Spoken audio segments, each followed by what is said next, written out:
As the temps start rising, I feel the familiar urge to refresh my closet, but I don't want to waste money on pieces I'll only wear once or for just one season. Thankfully, Quince changes that. Their clothes are timeless, lightweight, and far more elevated than anything else at this price. It finally feels like my wardrobe matches my standards. The best part is that Quince only works with factories that use safe, ethical, and responsible manufacturing practices and premium fabrics and finishes, so you get to look good while feeling good. I'm pretty excited that I have upgraded my athleisure wardrobe for this summer. I bought a sweatshirt and a pair of wide-leg flow pants that are two of the softest items I own, and I plan to live in them. So join me in giving your summer closet an upgrade with Quince. Go to quince.com/POTC for free shipping on your order and 365-day returns. That's QUINCE.com/POTC to get free shipping and 365-day returns. Quince.com/POTC. We tell people things like, do what you love and the money will follow, find your calling, love your life. I mean, these are actual book titles that exist. We have Steve Jobs making this Stanford commencement speech in 2005, telling people the only way to do good work is to love what you do. If you haven't found it, keep looking, don't settle. We have put a lot of cultural pressure on people to find their calling. I actually think that human beings are made to work in some way. And so even if we get technology to do all the work for us, I think that will still make work. We will make work in the form of finding ways to make new games for ourselves to play. Caring human to human is a kind of work that will never be replaced. That was Jennifer Tosti-Kharas and Christoper Wong Michaelson on Psychologists Off the Clock.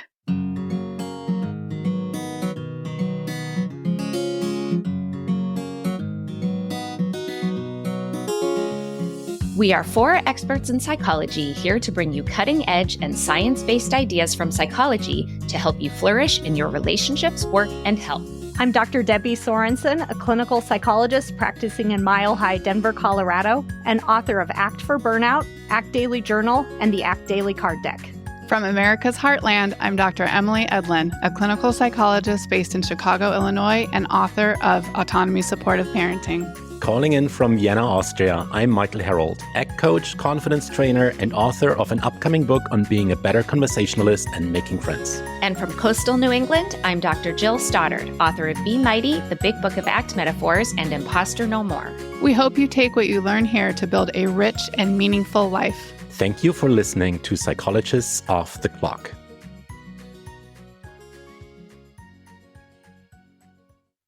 Hi, everyone. This is Debbie. I'm here today to talk about some philosophical questions about work and the role of work that it plays in our life with my two guests, Christoper Wong Michaelson and Jennifer Tosti-Kharas, who have written a fabulous new book called Is Your Work Worth It? And I'm here today with Michael to talk a little bit about what's ahead in the episode.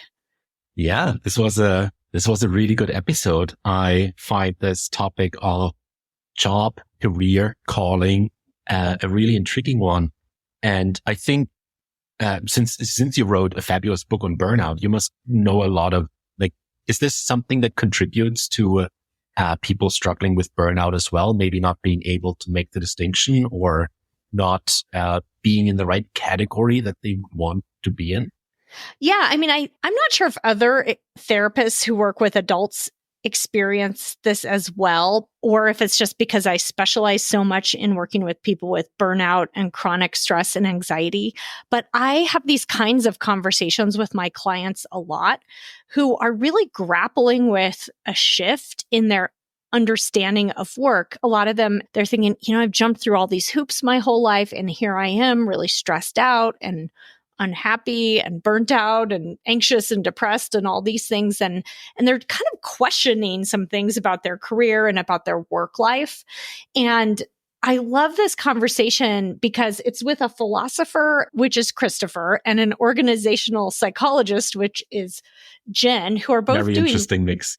It's an interesting mix. Yeah. And they're both doing work, I think that's really quite fascinating in terms of work satisfaction and where work fits into our lives. And so I think with burnout, I actually write this in the book, that one silver lining can sometimes be that it forces people to make a change or to do some personal growth work, right? That you might not otherwise do if you're just satisfied with your career and doing fine.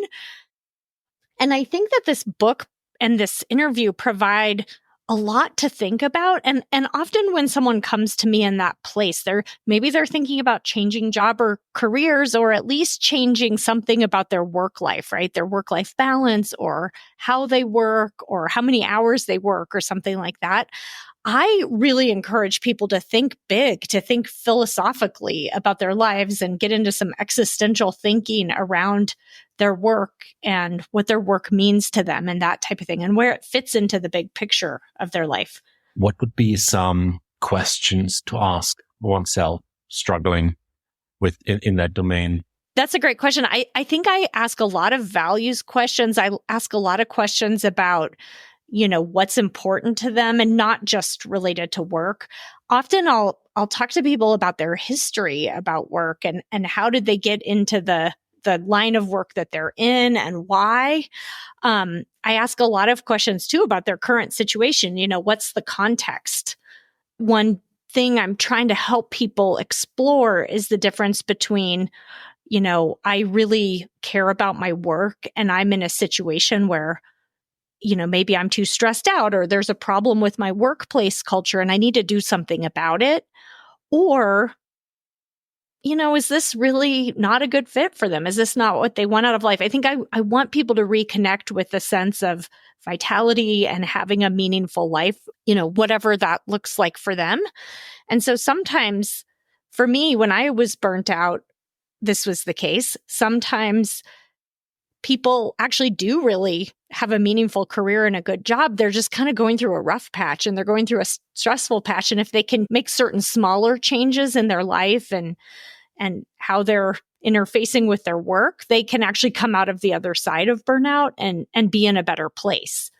So not quit your job and become a DJ instead. Exactly. Yeah. But some people do. And I know, Michael, that you've had some career changes yourself in your life. And I'm sort of curious your thoughts about the interview as well. Well, so I was really lucky that with all the different jobs that I had chosen for myself, and I've lost count on them, my first job was in video games. I wrote my computer science thesis on drama in video games.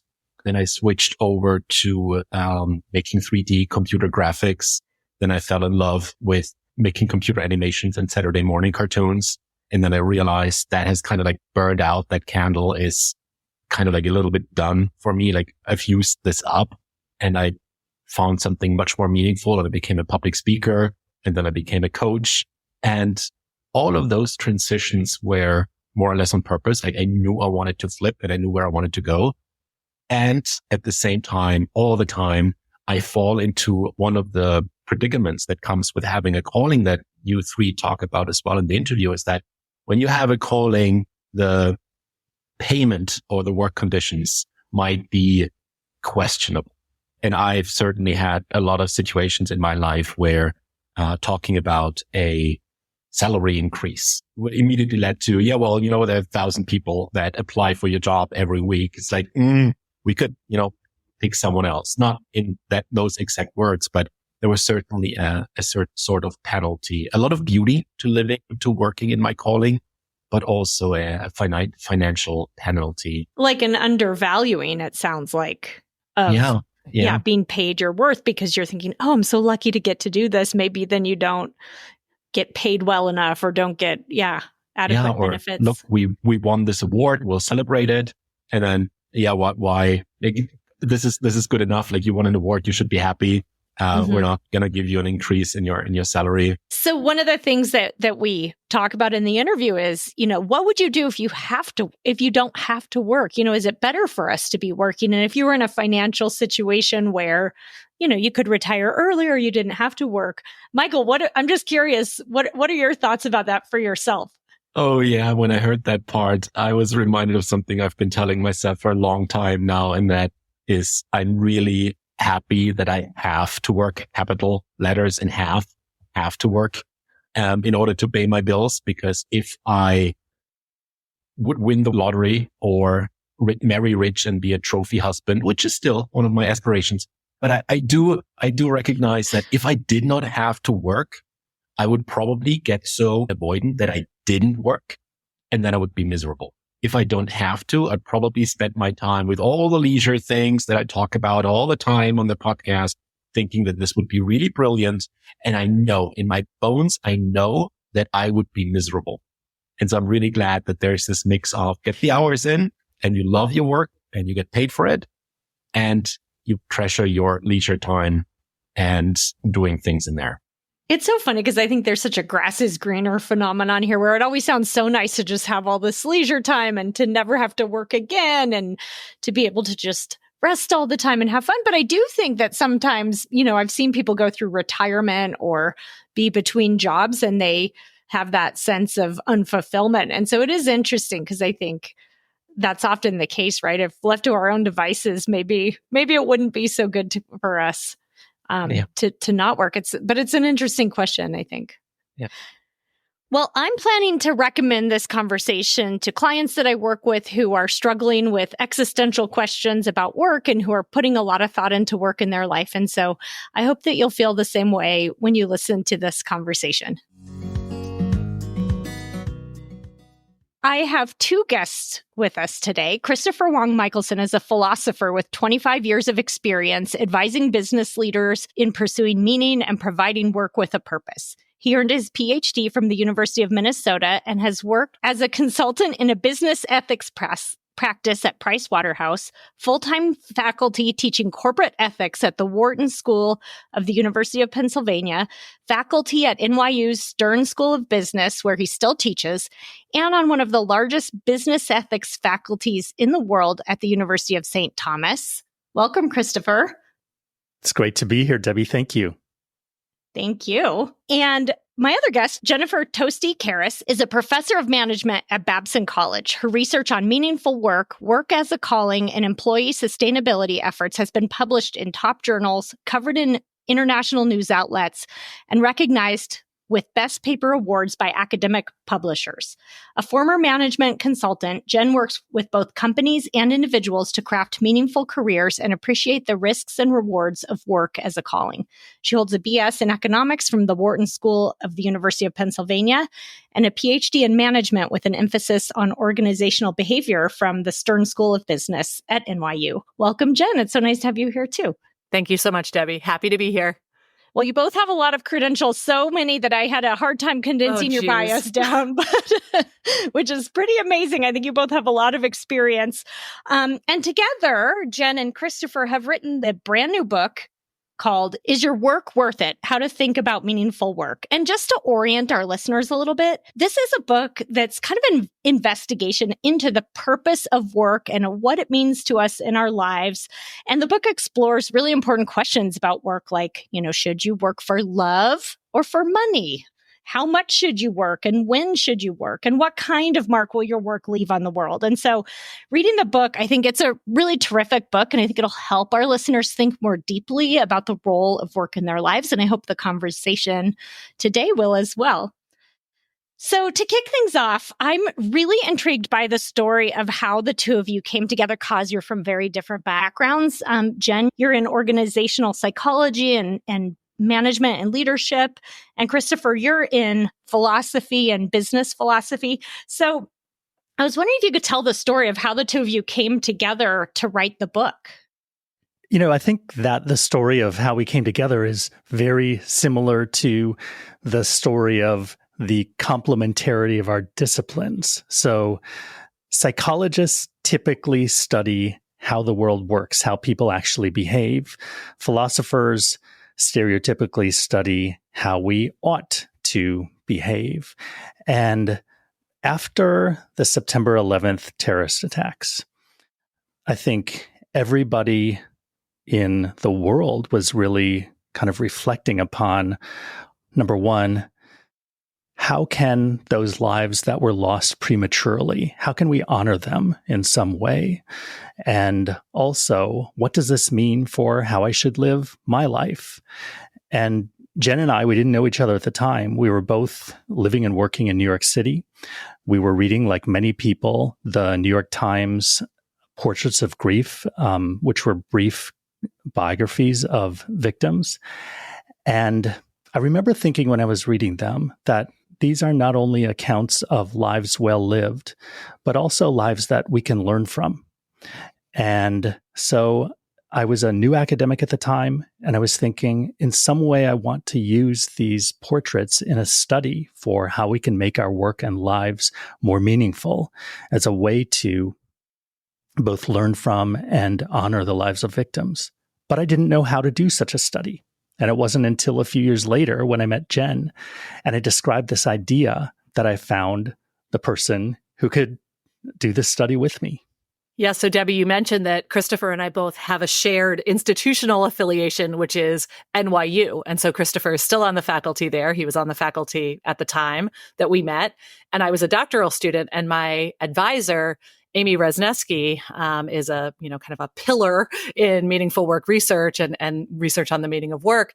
And so I was working with Amy, and Amy started organizing this very small conference of scholars, mostly in organizational psychology and organizational behavior, but some outsiders. She cast, kind of a wide net to include anyone who is just very squarely studying what does work mean. And so Christoper and I met at this small conference, and in part because I believe, Christoper, you were sort of industrious enough to seek out Amy, also at NYU Stern, and sort of make this connection that they were both looking at the same thing from very, kind of different angles. And, I like to joke. So philosophers, they're just asking these big questions, and they'll just get hung up on questions like, what is meaning? What is work? What is, they could just go on and on sort of endlessly. Whereas psychologists, we operationalize, we try to, break things down so we can actually study them and study associations. We go out and, sample based on real people. And so we did this study that Christoper mentioned on the portraits of grief, in the New York Times after 9/11. And I just realized, Christoper's never worked with data before on any level. Like, forget about, qualitative, quantitative, all these splits that we tend to make within applied psychology. But, he's never worked with data, period. He's never written up a methods section. I mean, just things like this make, I think, our collaboration so much fun. And there's just a lot of learning on both sides continuously. And to me, that's like the joy of an academic career. So this is just, interdisciplinary work, I think, is just, provides such rich novel insights and is just also so much fun to do. I have learned a lot about data since working with Jen, but there's a reason that philosophers are sometimes called armchair philosophers. Sometimes the ideas that we get come from our heads. One thing I've also realized working with Jen is that philosophers are really good at asking questions, but not necessarily at answering them. And psychologists have to answer questions. And I think those diverging approaches and complementary approaches are reflected in the book. Every chapter title is a question. Are there a lot of answers? Maybe not answers that are true for everybody, but hopefully with these questions, we help people come to their own answers. Yeah, I think that's what I love about your book. You weave them both together. You also bring in, popular culture and art and history and all these really fascinating examples.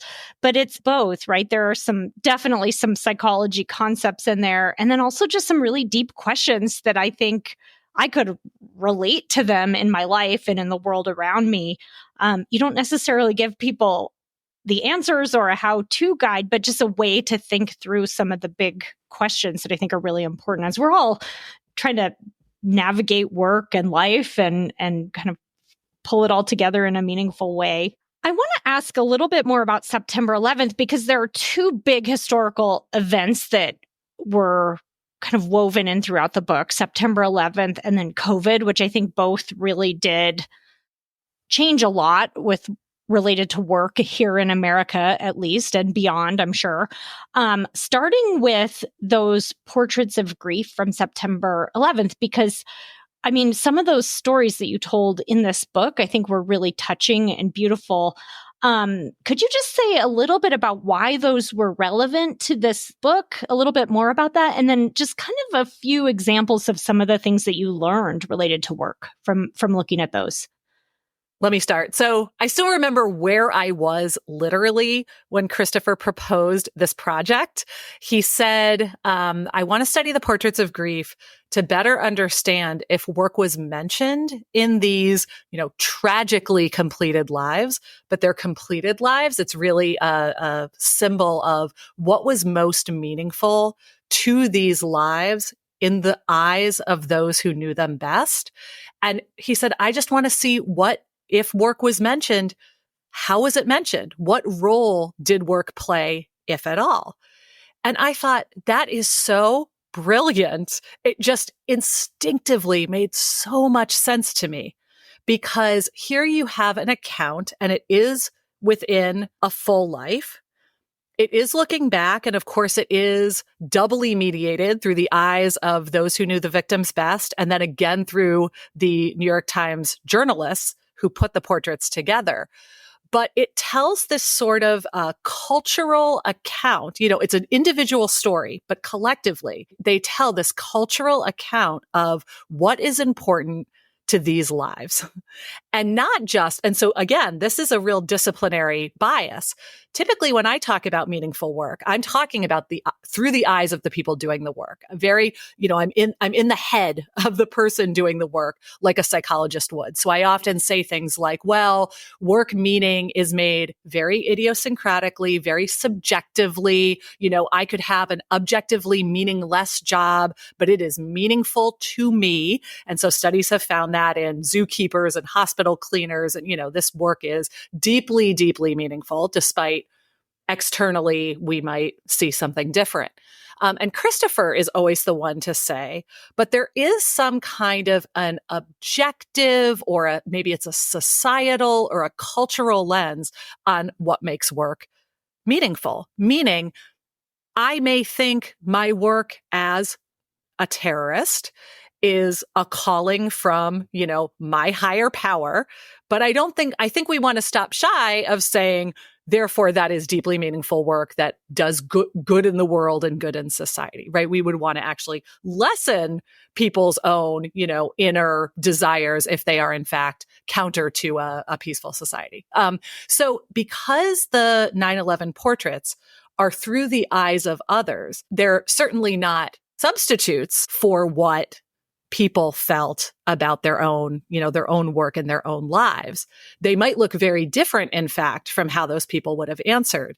But we believed they had such a unique lens that you almost never see as to what is appreciated by others about our work, what legacy, what impact. We talk in the book at length about legacy and, sort of ultimate impact, ultimate benefit of the work.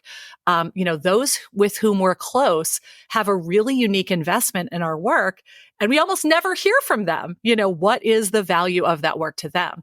So we just, loved this idea of looking at the portraits to see what is this this memorialized legacy of these victims' work. And so then as soon as we got started with that, we set out to coding them. And we actually tried to apply the job career calling framework. I'll say just briefly for listeners who may not be familiar with it. When work is viewed as a job, it's primarily a means to an end. Often that end is a financial end, like making money, earning benefits, providing stability for one's life. When the work is a career, it's a means to a different kind of end, in this case, advancement, either within an organizational or occupational structure. So picture the typical, career ladder going somewhere. That's what a career is more about. And then a calling work is the meaningful end into itself, often benefits society, is deeply meaningful to the person who is doing it. And so it's really more this intrinsic, satisfaction, fulfillment from the work itself. And when we look at those through the eyes of individuals themselves, we get one story that very often pits them in a hierarchy, like a calling is the highest work meaning we can have and the noblest. and then a career, and then a job. And a job is sort of like, I'm in it for the money. Sometimes it can't be avoided, but it's not necessarily an end to be aspired to or held up as a cultural ideal.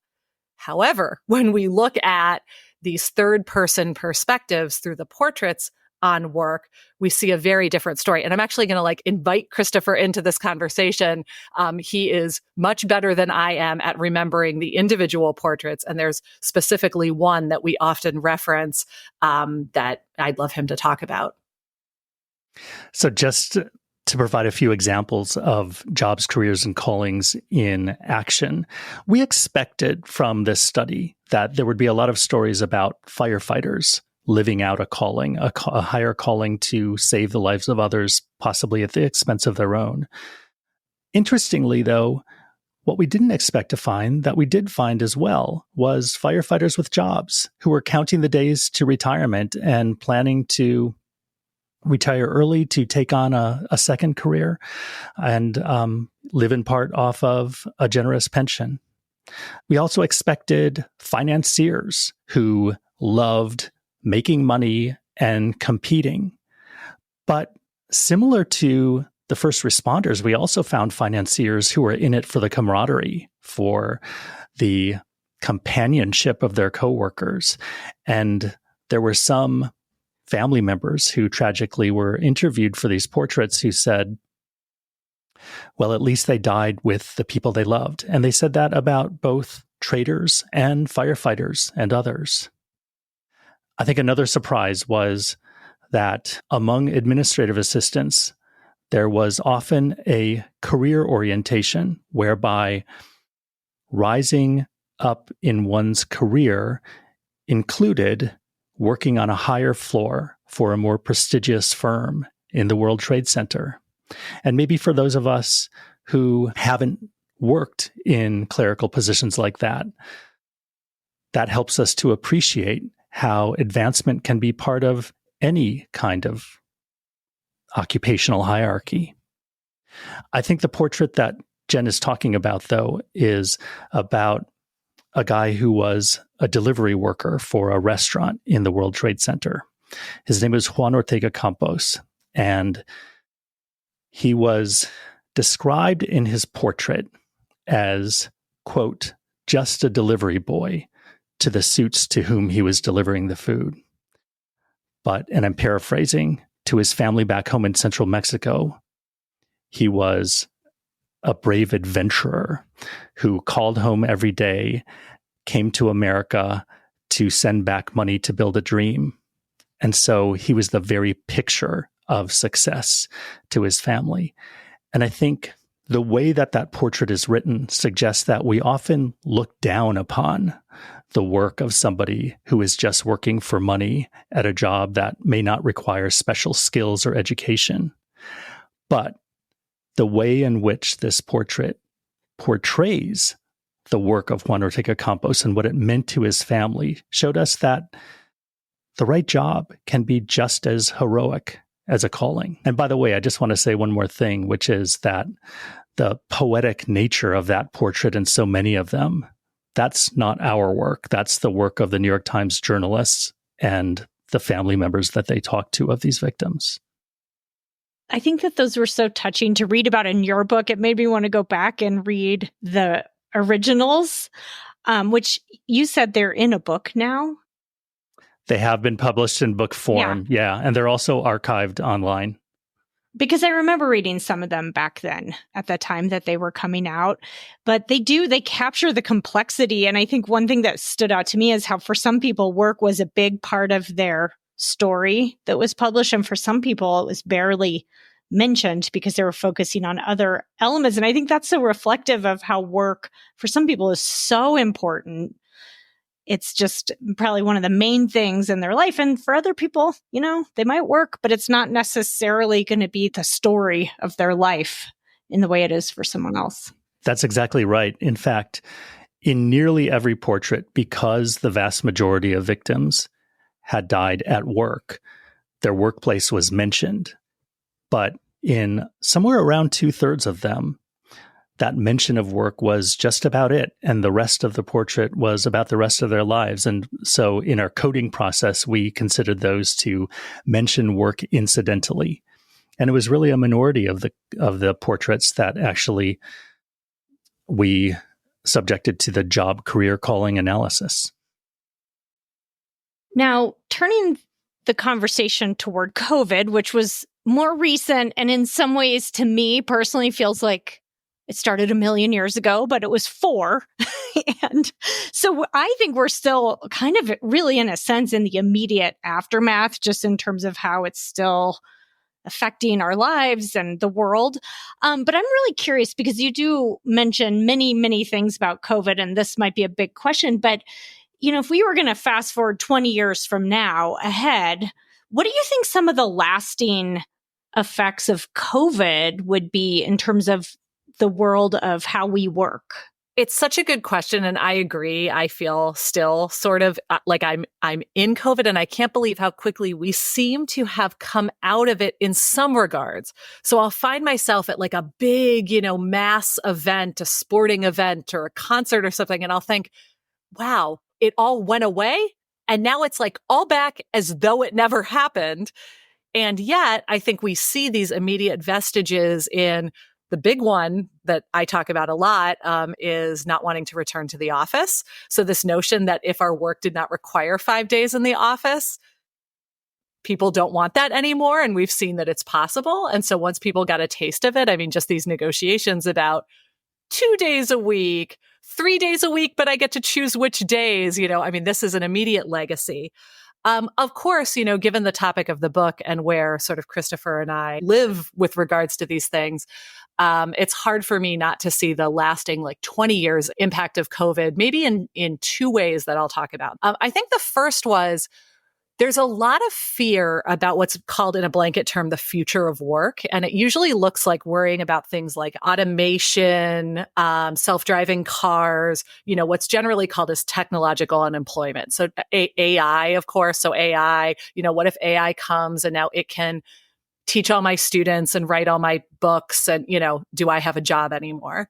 And then what comes out of nowhere, while we're all sort of worrying over here about the typical future of work things, this virus comes out of nowhere and it's immediate and it's unbelievably catastrophically disruptive. And it almost just feels like no one saw it coming. So I just think our consideration of what are the existential threats to the workplace? And there's the ones we know, and there's the ones we have our eyes on and are worried about. And maybe we're more worried a little more about those, and maybe worried a little less about these mundane things or perceived mundane things. I might put like natural disasters in this bucket where, things are happening at sort of this higher rate. They're unbelievably disruptive, but we sort of we're thinking about one thing and then another thing's happening. So I hope there's been a little bit more of a broadening in terms of what has the potential to disrupt our work and being sort of prepared for it, both logistically and also somehow personally and existentially. And then the second thing that I think was so interesting was around this conversation that we discussed in the book around essential work, what work is deemed essential.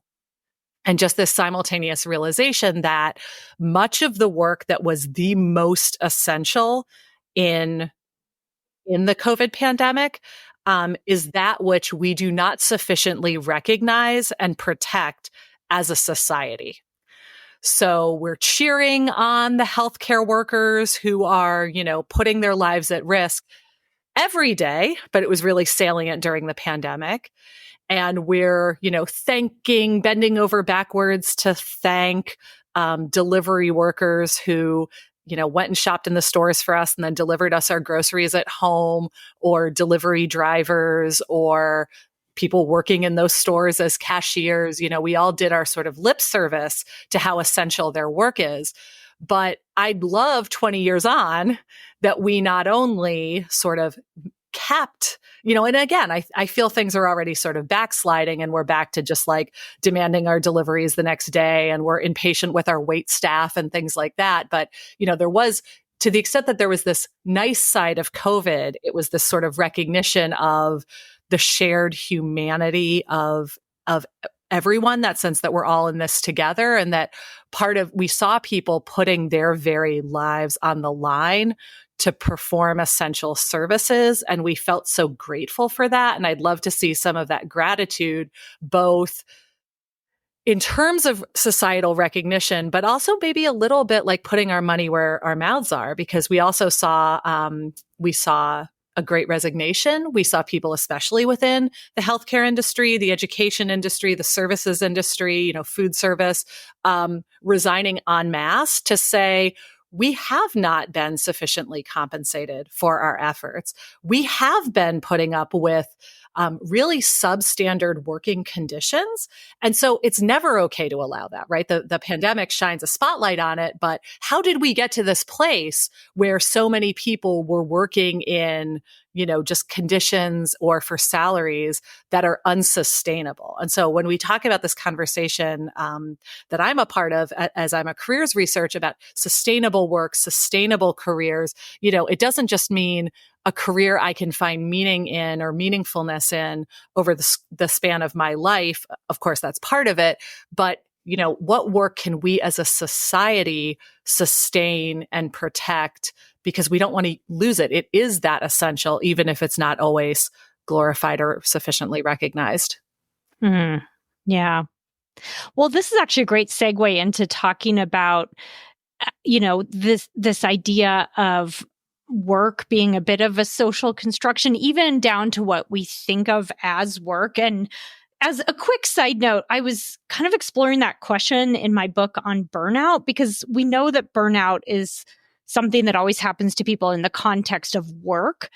But I noticed that people talk about things like caregiver burnout, parental burnout, athletic burnout, these kinds of things. And I thought, when we think of work as a paid job only, and we think of the typical kind of, you go in, you work, you get a paycheck, we're actually missing, I think, a broader definition. And I think you capture some important elements of that in this book. I was really wishing your book would have come out before I was writing that section, because it would have shaped how I was thinking about it a little. But I think we kind of came to a similar place, which is that work is a little bit more broad than that. And it is socially constructed. So could you say a little bit about that? I mean, where you landed with your definition of work, but also that socially constructed piece of it? Yeah, so we can't claim to have defined work originally or once and for all, but we draw on a lot of work of scholars and workers over the ages to come to the conclusion that there are three essential traits of work. One is that it is purposeful, meaning we're not just doing it aimlessly. It is effortful. That's pretty self-explanatory. And then it is recognized. And I think in that idea of it is recognized, that's where social construction comes in. And that really throws us for a loop when we're trying to decide what is and what isn't work. Because one of the most conventional ways of recognizing work is for tax authorities to tax it. Well, that means that work is paid work. And there is a lot of work that goes on, particularly in the home, and historically most often done by women, that is unrecognized by tax authorities and therefore underappreciated. One of the stories that we tell in the book is about my grandfather. He was born a hardworking peasant who was basically a subsistence farmer until he was an early teenager in the Chinese countryside. And the only way out of that subsistence farming life was for him to enter the military. And he rose fast and high in the Chinese military and then lost everything when the nationalist army lost in the Communist Revolution. And he had to start over again in São Paulo, Brazil. And basically never worked successfully for pay again in his life. And one question we ask in the book was, well, was his most successful work the work that he did before age 42 when he rose to these great heights? Or was the fact that he essentially acted as not just father, but sometimes also mother, because his first wife died, to 8 children who then found their way in the world, and then 20 plus grandchildren we are finding our way in the world. Maybe that was his most successful work. Yeah, that's a great example of that. Yeah. So you have a chapter devoted to the motivations for why we work, and intrinsic and extrinsic motivations, and really interesting exploration of that. And one thing I was really fascinated by was the relationship between money and work and compensation and how we're compensated, which again, if you think about that idea of what we as a society value in terms of work, like who do we pay well, who don't we? And it's not so straightforward, right? It's also not so straightforward in terms of how we ourselves feel about our work. And I was really intrigued. Something just totally resonated for me, and this was about fairness, right? It's not necessarily a dollar amount. It's feeling like our pay is fair. Could you say a little bit about that? And then I want to give you just a personal example from my life of that. Oh, of course. Well, I'm sorry that you have a personal example of that from your life, but I guess I'm not surprised in a world in which, just to cite, women still don't make as much as men, on the dollar. So this notion of fairness is really important. And so some of the just basic, findings about compensation and how this, so, when we think about intrinsic and extrinsic rewards for work, the intrinsic reward is the enjoyment, for example, of the work itself. I think of, we talk about Paul Gauguin in the book, and we talk about other artists. So I think of the artist who's just compelled to make art, whether or not anybody buys that art, but to not do their art would be impossible. This is an extreme example of just working without any thought of, what's the market for one's work. But most of us live in the world where part of the motivation for the work we do is at least extrinsic. So what do we get from that work? And that can be the corner office, that can enable us to buy, nice cars and other sort of status symbols. And we have some sense of, how does our salary stack up? And we're incredibly, we have like an equity sensitivity about that, where we're just very concerned. I always say, anyone with more than one child knows all about fairness, because I feel like with my own 2 kids, it's always, why did this one get that one and that one? So just this sense of fairness sensitivity is so deeply ingrained. And so the long-standing belief about the relationship between intrinsic and extrinsic rewards is that if you're intrinsically motivated to do something, so you're doing it for the enjoyment, and you introduce an extrinsic reward, that somehow displaces or sort of cheapens the intrinsic reward. So, I love to make art and I'm doing it in my free time, and then I just start trying to sell it. And suddenly, by introducing payment, it makes me less passionate about it. It basically takes my passion and turns it into, just a job, just a way to make money. More recent scientific evidence on this, though, shows that it's quite complicated. In other words, we can be deeply intrinsically motivated by our work. We can love it. We can feel it's our calling, it's our passion, and still actually care about it's not an either or. We can care about both. Some work, including my own, shows that the more passionate, though, that you feel about the work, maybe a little bit, you still care, but you're maybe a little less sensitive, meaning you're maybe a little bit more likely to put in extra work, even if it's uncompensated, because you really want to do that job well. And you're a little less fixated on, but am I getting rewarded, fairly for the effort that I'm putting in, for example. And so that then starts to open the door in a really interesting way toward the idea that those with strong callings, who are passionate, who love the work, who are deeply intrinsically motivated by it, can actually be exploited or taken advantage of by employers. So basically, I want to hire you because I see that you're passionate, but as a side benefit, I also maybe know that you will always go above and beyond. You will always, sacrifice your time with your family or your time at home to do that work. And I'm sort of counting on that. And so there was a really interesting study that came out a couple of years ago that showed that people actually believe it is fair to pay those who are passionate about their work less to do that work, because that passion should basically be its own reward. So I don't need to pay you as much, which is right, not what I think we want as a society in terms of taking advantage of people who, believe the work is more their passion or their calling. And then those who do work in, social work, nonprofit work. I mean, this is no surprise. I picture your listeners who are in those fields going, duh, this is our lives. We know we are basically asked to accept less pay because we are doing a social good. And so this line of we often compensate the jobs that do the most social good the least, again, is this fair? Is this sustainable? How does this affect burnout, people's, motivation to stay in these careers long term?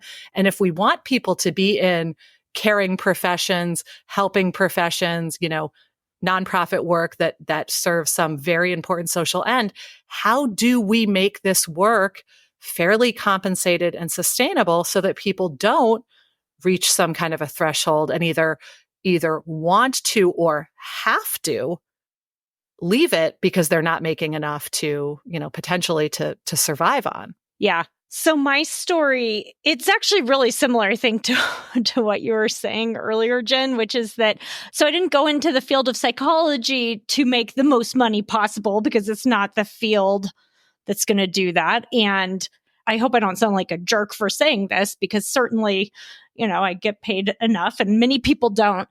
But I think that a lot of therapists listening will relate to this if you're in private practice, because I get really shy about raising my rates, and I raised them recently. And, I go back and forth for months. Should I or shouldn't I? And I feel, there's a mental health crisis and people need services, but I also need to pay my bills. And anyway, I go back and forth and I have all kinds of complicated feelings about this. And then I hope I don't sound like I'm being judgmental for saying this, but I'm going to just say it anyway. Sometimes I hear the story about someone who makes a ridiculous amount of money, and they don't seem to me to be particularly competent or well educated. I mean, I have a PhD from Harvard, for Pete's sake. And, or I just somehow perceive them, the work they're doing doesn't seem very important to me or something like that. And I get so mad because some of them are making gobs and gobs of money that it kind of gives me the fire to raise my rates, because I'm like, I've been doing this a long time. My practice is full. I have a lot of education, a lot of training. And it's that sense of unfairness. It's not really even about the rate itself. It's more like, I work so hard and I do important work. So anyway, you can tell even by my voice, I get heated around this, but I think it's the fairness piece of it. It's not so much about the bottom line as it is about people in mental health don't get paid enough. And that's a problem. And so anyway, it gets me fired up. Yeah, as it should. And there are different mechanisms. I mean, sometimes pay gaps happen because of organizational practices or blind spots, but I think it's equally hard for people who are responsible for negotiating their own rates. You need to be the one to make that call. And I think that has its own that can be very fraught, because again, you're maybe benchmarking off what you see, other peers doing, but you're ultimately making this decision for yourself, which can be hard to justify. Yeah. You get into all kinds of complicated stuff about yourself and how much am I worth and that kind of thing. So yeah.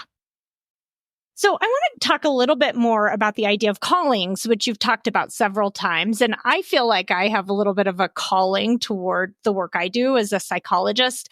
And as you said earlier, Jen, I think sometimes we almost glorify the idea of a calling or think it's better, but it's not without its personal toll to work in a field that's a calling. And so I was wondering if you could both talk a little bit about your own experience with this. Did the two of you feel like you have a calling?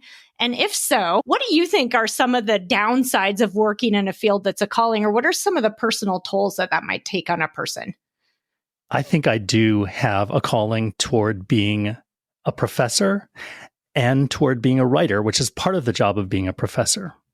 But I also feel like I have a calling toward teaching. And I think that's an inherited calling. My mom is a teacher of Chinese language. I am her only failed student in a 30-plus year teaching career. She has taught so many people who have gone on to use Chinese in their lives and their professions. And I am basically still stuck at early grade level Chinese.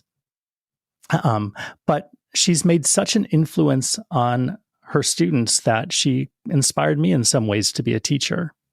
And so when I think of retirement, I don't think of actually not teaching anymore, not writing anymore. I think of doing those things a little bit less, perhaps, but never completely giving them up.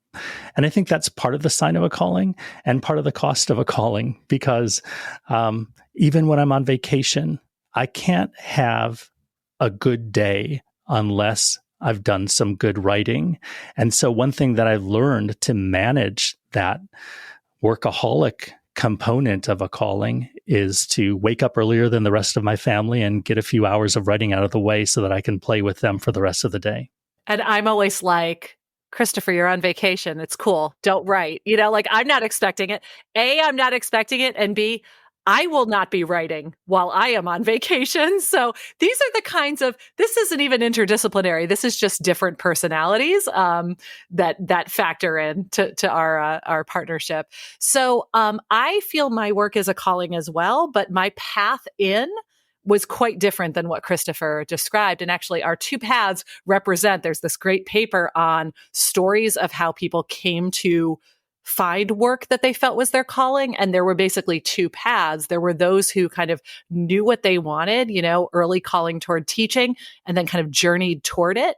And there were those who just figured it out as they went along. So I was the kind of person who went to business school as an undergraduate, not because I was passionate about business, but I was more like, I know what I don't want to do, and that sounds okay.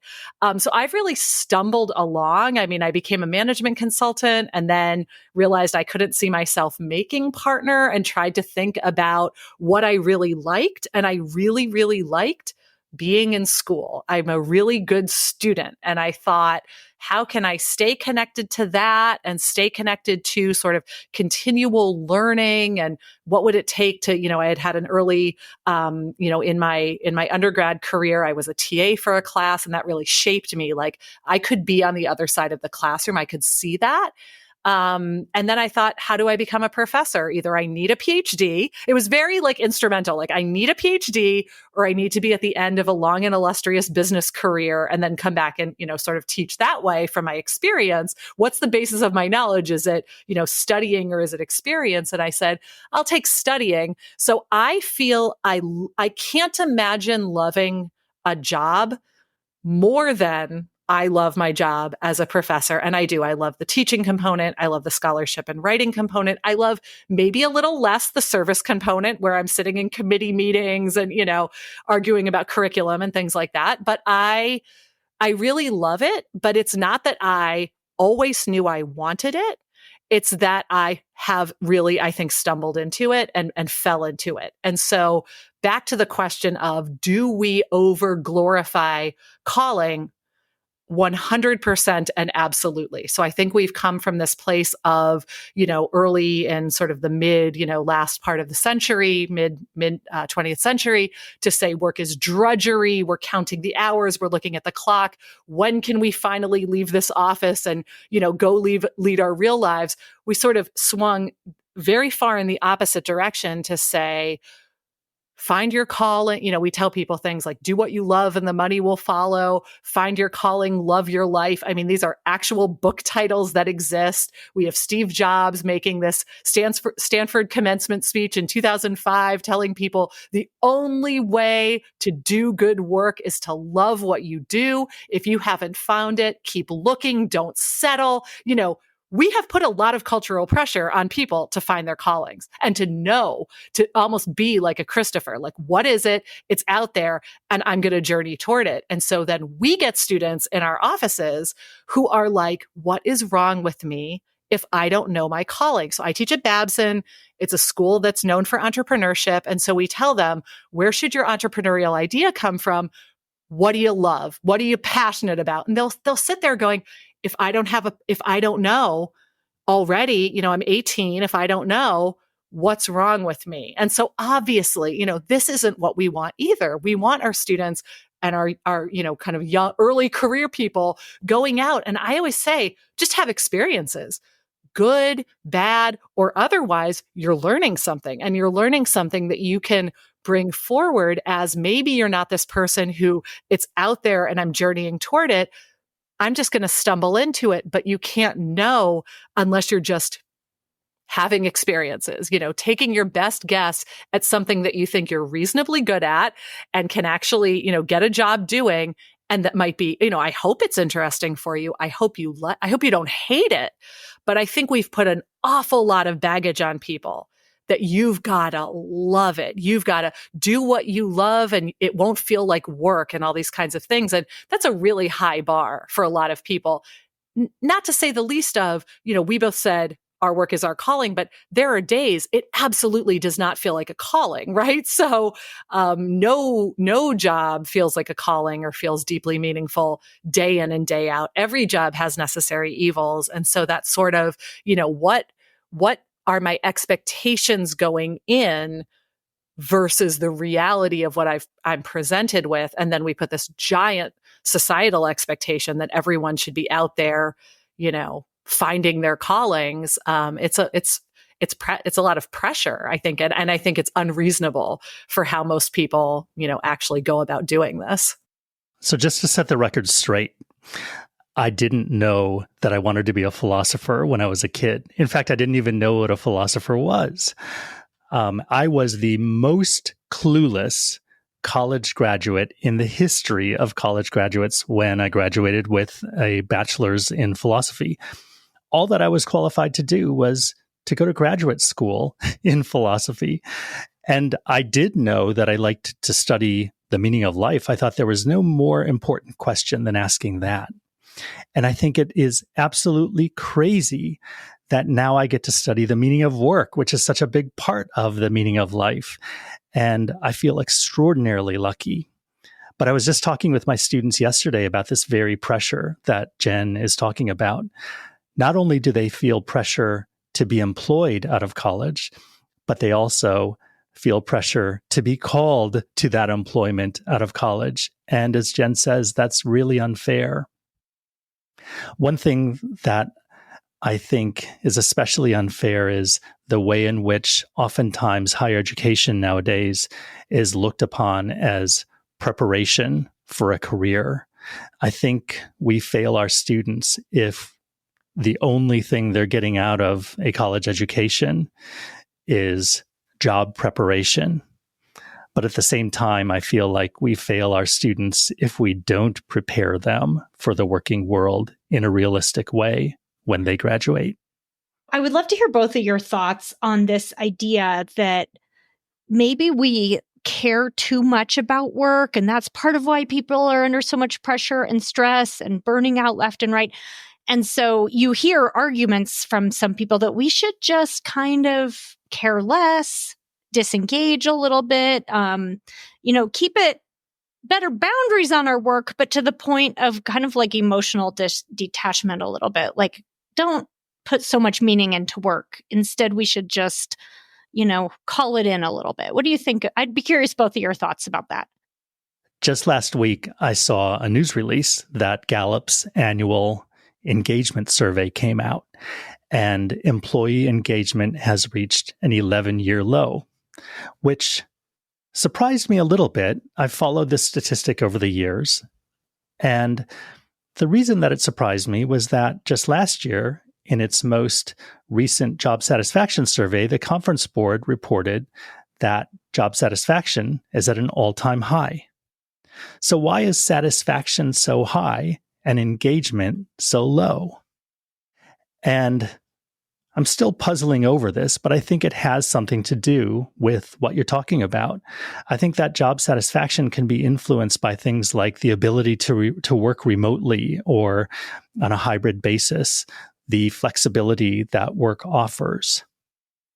And that is a convenience that makes satisfaction okay, but it doesn't mean that you're engaged with your job if what you're really looking for is the most flexibility so that you can pursue things outside of work.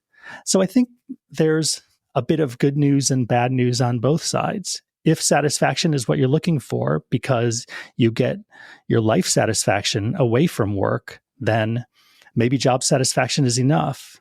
But if you believe that there's important work to be done and you're not engaged in the work that you're doing, maybe you need work that will engage you. Well, I'm fascinated by this cultural phenomenon of whether you call it quiet quitting, lazy girl jobs, there are fun employment. There are all these sorts of cultural labels out there now where people are sort of proudly claiming that they're doing exactly what you described, Debbie, which is kind of doing the bare minimum, right? Like I'm going in, I'm not doing my job. I'm not doing a bad job, but I'm not going above and beyond, or I'm finding a job that will never tax me at a, extremely high level. And it's hard not to read that as some kind of a balancing out or, compensating for how much we got into a place of this hustle culture, this, always be on, always be working, minimize. I mean, I had students who were working on startups ordering like liquid, meal replacements so they could just like be, don't even stop to eat. In other words, just be, and we're measuring, we've talked a lot about how do we measure our individual self-worth, and that we're measuring our individual worth by how much we are producing in the workplace. So on some level, at maybe like, at the level of culture, I think it's sort of promising that we're reaching a point where people can push back and can set boundaries, and that it's okay, to want to leave work at the end of the workday and have work stay at work. I mean, that's something else that happened in COVID. As our work and home lives blurred, people thought, oh, everyone's going to work less. They're working remotely. And on average, people reported working more hours from home, even accounting for they're not commuting and all these other things. So how do we correct that? How do we actually get some balance between work and life so that we don't burn out?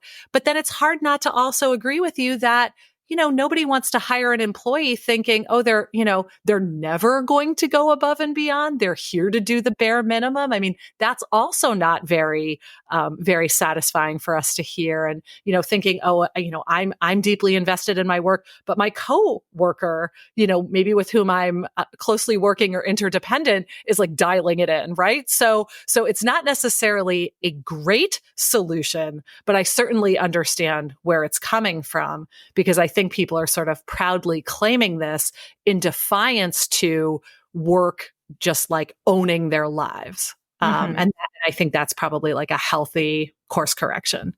Yeah. Maybe there's a middle ground there that would be great. It's like, we care about our work, we find meaning in it, but it's not taking over our lives to such an extent. I want to ask one more question, and I wish we had another hour because I have about 10 more that I prepared, but that's okay. We will leave people wanting more, and they can read your book because you dive into so many more topics that I think are fascinating. But the question I want to ask about to end on has to do with the possibility of not working. So, you mentioned earlier, well, maybe someday robots and AI will take over and there will be no work left. Or, more current, I think sometimes I talk to people who maybe financially could retire early or are considering that possibility, or who could, spend time caring for their aging parents or their children and stop working. When we think about life without work, so potentially life with more time for leisure without that structure of work, it sounds pretty nice. I picture myself reading and doing yoga all day and that kind of thing. But what are your thoughts about the prospect of just no work at all? What are some of the pros and cons of that? Debbie, I think more leisure sounds great too. But I think no work sounds nice at first.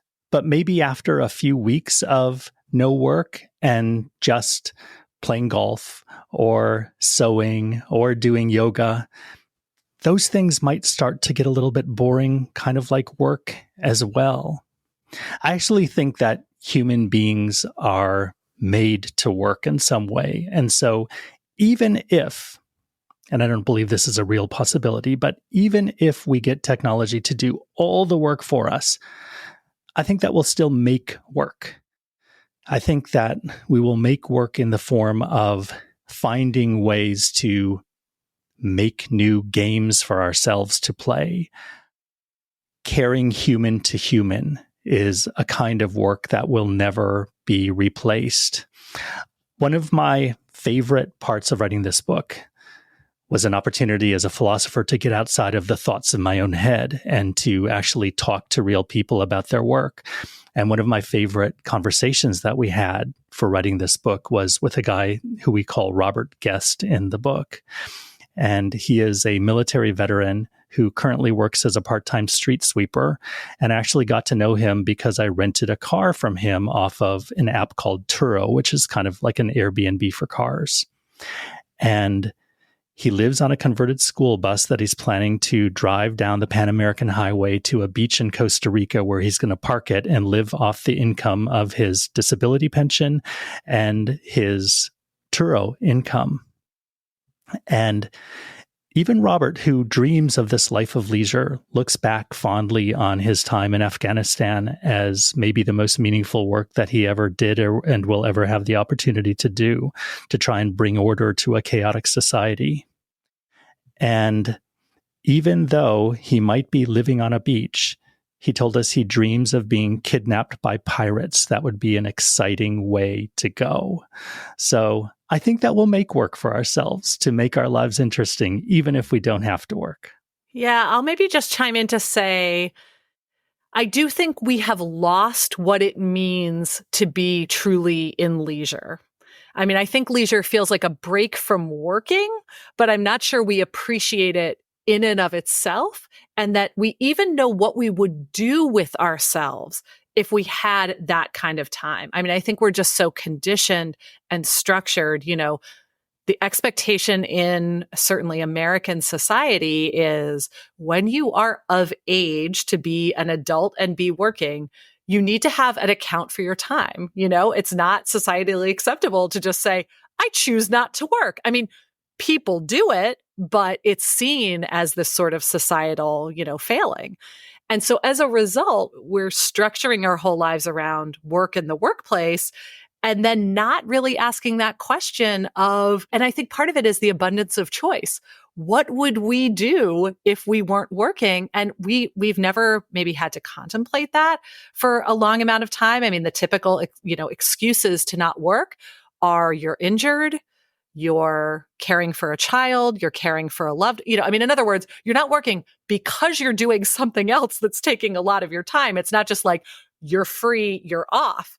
And so it's sort of encouraging this trend toward, so we're academics, we get sabbaticals. In fact, we used our sabbatical to write this book. I love when I hear about companies giving employees sabbaticals or giving employees time off. Okay, it's still not a lifetime of leisure. It's still, it's still a structured time off. But I think we need to get comfortable with some periods of leisure and of not working to really find ourselves again, to reconnect with that part of us that is not just sort of either a worker or in a brief break from being a worker. Yeah, and even in a day-to-day sense, sometimes you have 2 hours. It's like, well, what kind of work can I get done? Even if it's the dishes or something. And it's like, we've kind of gotten uncomfortable with that. And there's a lot of movements I'm sure you've seen around rest, and kind of reconnecting with the value of rest. And it's interesting to watch that narrative shift a little bit. Well, I really appreciate your work. Your book is really thought-provoking and so fascinating to read. I really love talking to the two of you today. I feel like we found this shared interest in work culture and this whole question of how people grapple with this in their lives. So I really, really appreciate you coming on. And again, the book is called Is Your Work Worth It? So check it out if you want to hear more. And thank you both so much. I really appreciate your time. Debbie, thank you so much for having us. Thank you. This was awesome.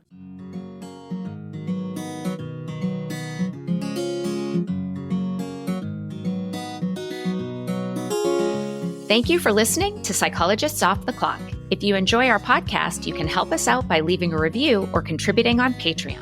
You can get more psychology tips by subscribing to our newsletter and connecting with us on social media. We'd like to thank our podcast production manager, Jadine Stout-Williams.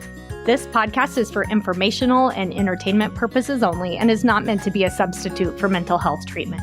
If you're looking for mental health treatment, please visit the resources page of our website, offtheclockpsych.com.